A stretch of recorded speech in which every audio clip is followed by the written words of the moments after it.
Hi, everybody. Welcome to another episode of your favorite divorce podcast, Real Estate and Divorce Plus You. So, today's topic I find very interesting. It's about social media, how to handle social media while going through divorce, post divorce, and what to do and what not to do, and some helpful suggestions because nowadays I feel as if we're numb. Hey, let's post it. Let's take a picture. Let's post it. Hey, I want to be seen here. Let's post it. I want to be relevant. And sometimes you can get into trouble. But before we go into this heavy topic, I know we do have a listener question. I didn't have a chance to look at it. Did you? I did. Okay, because I am like late to the game on this one. So you tell me. And Okay. So the question was, if you can only have one type of vehicle, what would it be? And I believe the reason we get a lot of vehicle questions here in Michigan is because it is the Motor City, where we're at, and motor capital of the country. And I think I saw somewhere there was some statistic that said that Michigan actually is a state where there's the largest percentage of people that have an extra car, a car that they keep garaged or stored in the winter. And I think it's kind of twofold. And I got some of this from that article I read at some point. But I think it's because people obviously in Michigan, for the most part, love cars. Everything we hear is automotive related. cars? Yes, I do. I do too. slightly But like that's your one vehicles. issue. And then the other issue is obviously we have weather that's not Seasons. favorable. Yeah. To driving certain types of cars in the wintertime. I know some people still do it, but I don't know that it's safe or they change their tires, or it's a lot of. Oh no, and lot those of can effort. get expensive. Yeah. So So I think people have, whether it be a classic car that was passed on by prior generations to them from their grandpa or uncle or father or mother or somebody that worked at one of the big three or automotive companies, or it may be that somebody bought this extra car to enjoy in on the nice weather days. So again, that's just to preface, I think, why we get these automotive related questions. But I guess let's start with you, Holly. If you were to only have one vehicle, what type of vehicle would that be? Okay, so And I'm assuming that the type, is like SUV, truck, sports car, sedan, which sedans are a dying breed right now. Even though I saw something now that they're starting to. We didn't Bring like some narrow back down again. to a category. right. I mean, there's rules to this question. So, there's rules. so you tell me what my category is. So it's Just funny. you tell us. It's okay. so Let's hear it. Okay, so it's funny because as soon as you said that, talked about the big three. So I hope my dad doesn't listen because he, I would say he was GM. We're a GM family, so it's always got to be GM. Okay. But if I could pick whatever I wanted, like my dream car is a Lambo. Like as soon as you said that, I'm like, well, that's my car. But that doesn't make any sense for Michigan. But if I get down to Florida, so I guess if I could pick a type of car, I would say sports car because of all the years being a mom. Started out with a minivan, and I was like, I will not drive a minivan. wasn't that the worst experience? And then I had to. I had one, and I felt. Well, 3 kids in a For when you have 3 me- car seats, I had an H3, and then when I got pregnant for the third one, it was like, man, you can't sit 3 of them. But they're so convenient and they're Yeah. wonderful. They have I TVs, pushed a a button, it vacuum. opened. So yeah, so I want Practical. all those years, and now I still have a Traverse. So I always have like that, the mom car, pretty much. So I would say it's going to be the opposite.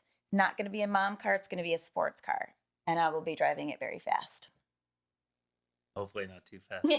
But I'll just call you. No, I'm just kidding. So is a Call class a a boudoir. class D motor vehicle, like those basically look like the big box fans that have all the sleeping stuff in there? Because I just love to travel, so I would just like to have that class D and just travel the country. And I don't know, but Class is C? that a That's class fun. C? Is it class Class D? C. I thought it was class D. Okay. No, it's C. We almost bought a motorhome about a couple of years ago, so we went through all these YouTubes. So you remember better than I do. But the class C's are the ones that are basically just like a big van, big box van or something, but not the huge ones because I just do not want to drive one of the big 30-footer ones. I would get myself in trouble. No. Hopefully the new ones have good cameras and sensors and all that. Because if that was your only vehicle, it could be tough to park in the city. But Oh no, you tow a Jeep. It's easy. No, tow my Lambo, and then Hey, you one can't vehicle. You can't tow a Lambo. I know. Come on, you would. I'm just saying, I low want to go performance. with you guys, and then we get there, we have my car. one vehicle. Okay, so you have a Class C, you have a We could put it in Lambo. the back of like a U-Haul van. We'll We figure can it drive out. it up. There's and, no rules for and us. drag that. So mine is I was very fortunate. I had a Jeep. I got the Jeep I wanted. I have a sidecar, a Malibu, like a side chick. I have a sidecar that stayed like parked there and just kind of waited until I was ready to drive her again. My dream car, I know this is gonna sound silly, but I just want a little Volkswagen convertible. I want one of those cute little cars to sports around, most likely in a southern state, most likely going to happen. But I would like just one of those cute, like little ones. Again, not a mom car. And Opposite just- of mom car. I don't know, the hair whipping. You have a Bronco, so you understand what that's like to have the top come down, have that wind. It's Through his hair. through your hair. Do you like that? Does it caress through? But mine's like not sportsy. It's not anything typical. It would just be a cute little, I don't know exactly what color, but I want to say probably like Ken's shirt, like a color like that would be nice. I like Just it. like with the convertible and be in a southern guys like my state and shirt enjoy today, the don't ya? sunshine. Mhm. So I don't have like a fun response, but that No, is my yeah, and it dream. doesn't have to be. It's also practical. Like I said, or I think the question is if you could choose one, what could satisfy all your Yeah. needs? I don't zip around. Your That's what Ford I want. Bronco is pretty nice, so that would be up there if it was just like a regular car. We were pushing out the class. Yeah, but the motor mine vehicles. actually, and I've had all different types of cars, but and it was always tough to make up my mind, so I often change them or have one for like we talked about the different seasons and whatever. But if I were to just choose one, it would be a pickup truck. And I didn't see that coming. I usually get a pickup truck every winter, and I enjoy having a pickup. When I decide to get a regular SUV instead, I all of a sudden need the functionality of a truck. While I have a truck, I don't know that I necessarily need it at that time, but I always regret it when I don't have one. But I think it's the best. My kids love it. They sit in the back. We've gone on trips up north and everywhere with the truck, and we took that instead of the typical, like what we would usually take, a Tahoe or Suburban. Actually, the truck was able to fit a lot more in the back. It was better for these family trips, and also I just enjoy driving a pickup truck, and especially with the technology and the newer ones and all of that. So anyway, I know people would not expect that from me, but my surprised. favorite vehicle is a pickup truck. I All like right. that. We all like have that. something kind of different. Yeah, I like wouldn't. that. I wouldn't pick you as a pickup truck person either. But I just in the picture in my head, in this old rusted out pickup truck. Sanford No, inside. Yeah, Sanford. Yeah, yeah. Do you have a lawnmower back there? Wheelbarrow. Okay. A lawnmower. All right, so let's talk That was about fun. social media. Yes. Because as you were talking about that, I just I listed my Jeep for sale. The lease was up, and just made me start thinking about that. Going back to the social media talk, and what's appropriate and what's not. Gosh. I know that some people go back. I can discuss. I have like you can see people all of a sudden delete photos from their past. They want to. I don't know. Would you call that scrubbing or going through and I cleaning call it up? older and wiser.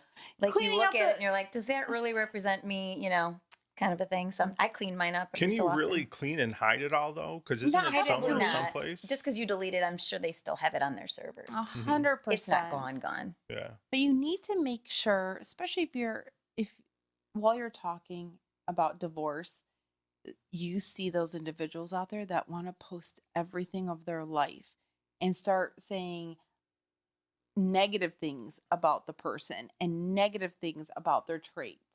And I sit there and my heart breaks because one day their kids are going to read that.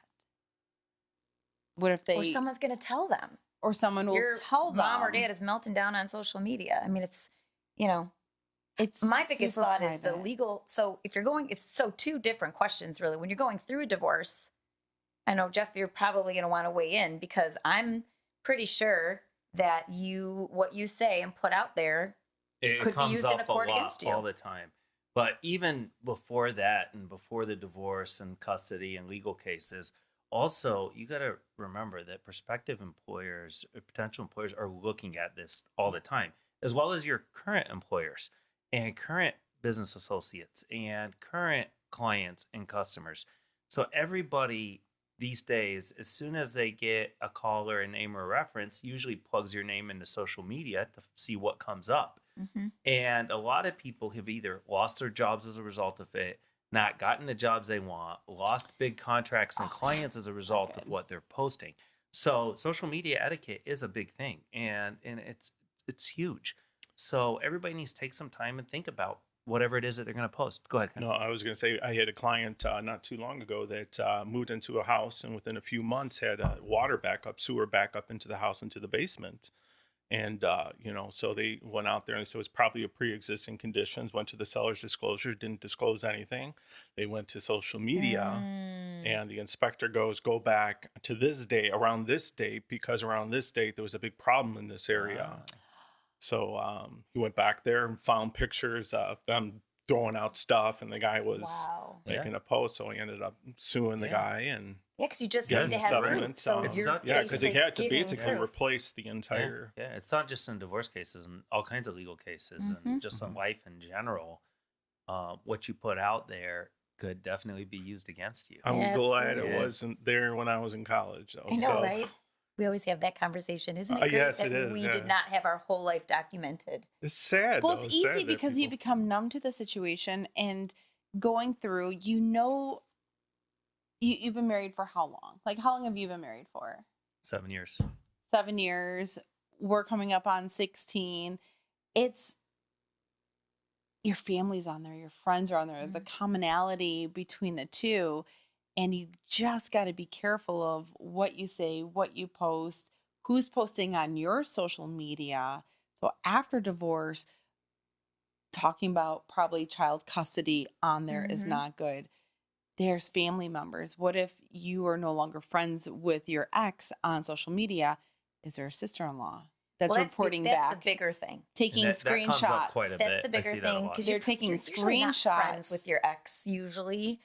I mean, some people it's not hard for somebody else to find out. Exactly. But here's the thing: when you now with Facebook, so I was able to become a creator. I'm a digital creator instead of just whatever I was. So now people can follow me. Like I have people sending me friend requests that I can still approve or not. But if people want to follow me, they can just follow me. I just realized that. So it opens you up. You never know. Like there's a lot of people, because of what I do, I pretty much have a lot of people just because why not, as long as everybody's normal. But there's, define normal. No. We can't open up. Do we have enough time for unnormal stuff of what happens with us? Normal social media. No. Yeah, we should do that another time. But continue. We don't have time. It's just, the thing is, I know that what I put out there is on display. I always think to myself, two things. Expect that everyone in the world is going to see this, even though not everyone's going to see it. And, are you going to want to take that down someday? Is it, and the other thing is, because of what I do, I don't always want to just put everything perfect. We were just talking about this before you guys got in here. People want to know that you're a real person. So while you will put things out there to show, like, I put for Mother's Day, it was a really tough day for me. I'm still missing my mom, but I didn't, go into detail about what that looks like. I just, I'm human. And people like knowing that you're human. It's good to be honest and show who you are. But you just have to, again, be careful with how much detail you give. And, there's a line between like throwing out all your dirty laundry and just being real. And not, like you said, not disparaging the other person, because that just really makes you look bad. I see people doing that. And I think to myself, I get that you're upset. But to me, that makes you look bad, Yes. So Jeff, have you had instances where the social media has come up to haunt a client or somebody you're going after? Yes, several times where somebody's done something inconsistent with what they're claiming, stuff where it's been used against them. I mean, some recent examples for example, in child support cases, where if somebody posts pictures about or of the new cars they're getting and brags about that type of stuff, all of a sudden I'd get a call from the lawyer on the other side. Hey, we need to revisit child support. Well, why? Well, apparently your client's making more money. They just upgraded their car. That type of stuff comes up quite a bit when people are doing these like brag posts or what they call flex posts with that type of stuff. Flex. yeah, Yes. Flex is the new, So that comes up quite a bit, actually. I see that way more than Or they're you on could imagine. I vacation would somewhere imagine by that. extravagant. That with the new significant other, and it just Well, burns the other not person. even with the new significant other, either in situations where somebody is trying to claim that they don't have access to funds and different things. That does come up a lot. And then they're on some crazy vacation. On an And island. then investigation Drinking a goes margarita. into, well, who paid for it? How was it paid for?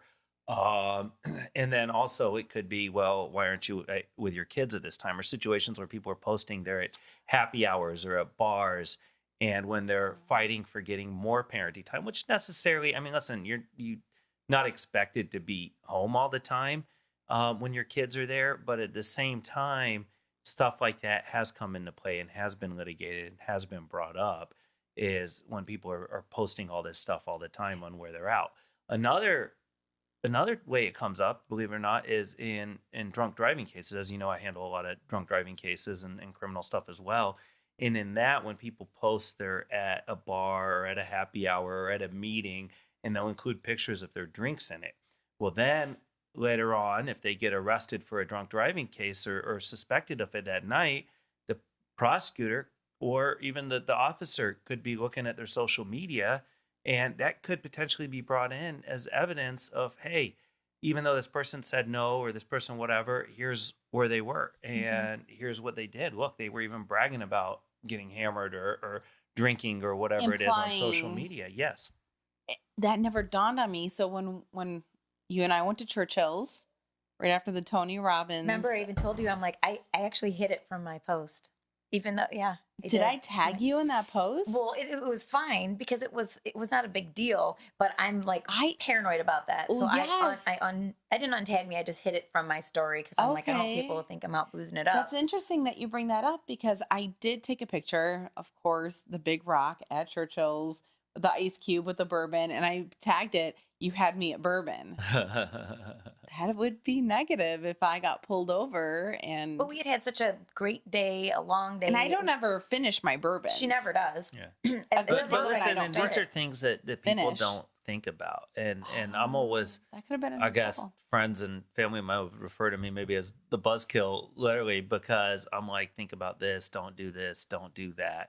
Because we've seen all kinds of crazy situations where it could really come back and You haunt guys do know that Jeff has a couch that you guys could sleep on. You could probably just walk over I know. there. I know we gotta probably cook should breakfast. get keys But to the listen, new office nobody or something. should be anyway drinking and driving. That's not what Correct. this is about. Right. But this is about what Posting you on social. post on social media. So it doesn't mean that you were getting hammered, but think about how it looks and how it looks to others and people you may be doing business with. I heard an example the other day where I forget who, and it might have been somebody talking at the cigar lounge about this, and where one of their employees had posted something about, I think it was on maybe LinkedIn, did one of those things of looking for a job or something like that.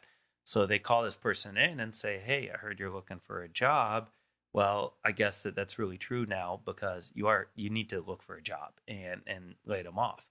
And, I've seen situations where people complain all the time about their job. And I'm like, how does that really look? It's not good. But and in situations also then, and going back to divorce cases where people are posting certain things. Again, we talked about how people say negative things about the other parent of their children, or especially when you have children, it's a big deal. But also sometimes it's something that could attack your character, could attack your credibility. You can get caught in lies, and the most important thing is always be truthful and honest, but remember, less is more. And the saying, loose lips sink ships. So important thing is just be conscious of all of this. And I'm not saying don't live your life and don't post. I know Holly talked about how people want to feel the personal connection.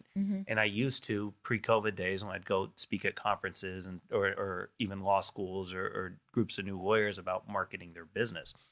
Well, one of the big examples I use, and I still believe this, is most people have a business page and then a personal page for people that own their own business or in a profession or whatever it may be. Well, it seems like, from my experience, you get more business and more connections most of the time, like on Facebook, for example, from your personal page than you do your business page. Yes. And I was always taught to believe and told, and experiences of people want to see the human side of you, like you said. But that doesn't necessarily mean going on rants with posts. No. That could be as simple as, listen, when we win a case or are in court on something or recognized for some award, for example, just from personal experience, you might, even though you can have 5,000 friends, you might get under 100 likes, sometimes 30 likes, 50 likes. If I post a picture of my kids or my dog or something, all of a sudden I'm getting 500 likes. Yeah, everybody loves that. And people like that. And that's what's going to increase your, I'm no social media expert by any means, but that's going to increase your, whatever it's called on Facebook and people. Yeah, but people seeing it more. Realtor and post pictures with my kids. They're seeing it. Yeah. Posting something personal, like where you're going with this, they're going to pick that up versus business. So make sure it's clean. Yes, and exactly. you are showing a good front. You don't want to be fake, but let's just be careful. Exactly. I love this conversation, and I'm so glad we brought this up. I can imagine that there's a lot more we could talk about, especially when individuals DM you that you don't want to be DM'd because it's crazy, the stuff we get. Oh, yeah. We get Hello, stuff. beautiful. We Delete. get stuff. Yeah. Just, no. It gets crazy. There's a whole hidden page that I didn't know existed. People had to get personal protection orders against people for just that they don't even know that harass them on social media. DMs, like, don't slide into DM. No. Okay, but on that note, we're done. Thank you so much. I appreciate it.